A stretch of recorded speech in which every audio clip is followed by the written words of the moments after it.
Korkmuram dost yarasından, dostun güven sırasından, dostlarımın arasından həqiqi dost axtarıram.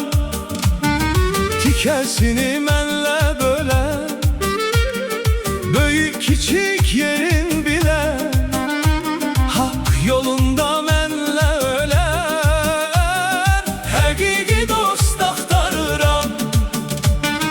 Həqiqi dost axtarıram.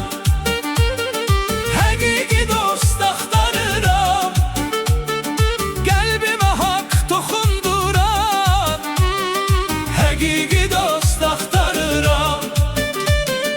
Həqiqi dost axtarıram.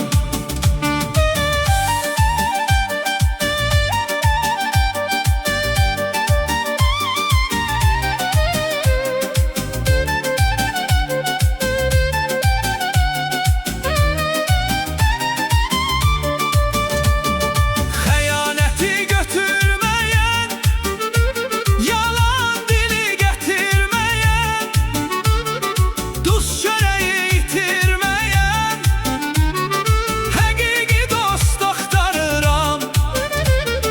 Pul görəndə dəyişməyən, yersiz yerə and içməyən, sirlərimi bölüşməyən həqiqi dost axtarıram.